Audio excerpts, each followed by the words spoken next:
Welcome to the Brass and Woodwind Shop. The saxophone octave mechanism can be a little confusing, so I'm going to try to take the mystery out of it and also show you how to adjust it. There are really only 5 keys or levers that we need to deal with. There's the neck octave key that goes on the neck, obviously. Then there's the body octave key. Saxophones have 2 octave keys and you switch back and forth, and we'll get into that in just a little while. This part has 2 different parts on it. There's the octave lever. If you play in the second octave, you push the octave lever down with your thumb, and then it lifts up the octave rocker, and that opens up one or the other of the octave keys. This is the G key, and it decides which octave key is open. Here's a saxophone with only the octave mechanism attached to it, and hopefully this will help simplify it a bit. Here's how it works. When the octave mechanism is not pushed down, the spring from the octave lever closes both of the octave keys. You can see this octave key is not closed all the way, so I'm going to adjust that. And you bend it by just pushing on the bottom with one hand, and then with the other hand you just flex it down.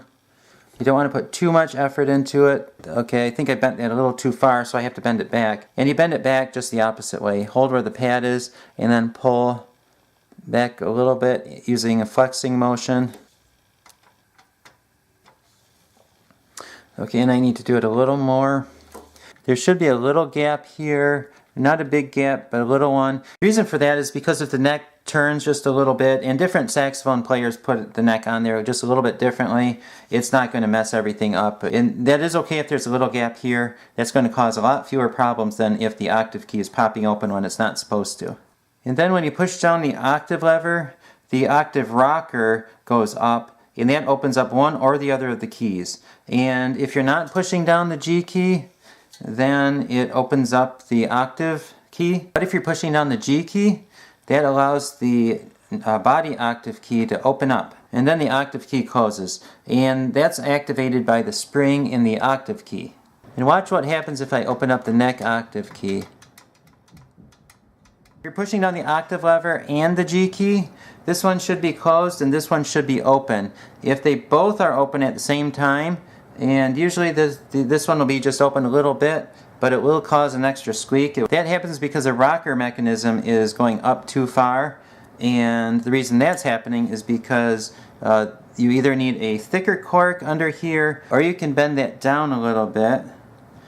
The way you would tell if you want to bend it or put a thicker cork in there, if it's too high, you're going to want to bend it down. If it's already the right height and is where it's supposed to be, then you're going to want to put a thicker cork on there. So I bent that down a little bit and it is good now. The way to tell if it's good, you push down both the G key and the octave lever. With the other hand, just wiggle the key a little bit. There should be a tiny little bit of space between the G key and the body octave key. If they're touching, then they're too close, and if there's a big gap, then they're too far apart, but there should be a tiny little gap there. I don't want to confuse you, but there is one more way to deal with that. If the G key is not opening far enough, you can adjust the little tab up so that there's more gap in between there, or if the G key is opening too far, you can adjust the little tab down so that there's less gap in between there. Another common mistake on octave mechanisms is the cork. Sometimes people put the cork over the entire length of the octave rocker. The problem is you don't want this side of the rocker sitting on the body of the instrument. You just want this side sitting on the body. So just put the cork right here and do not put it right here.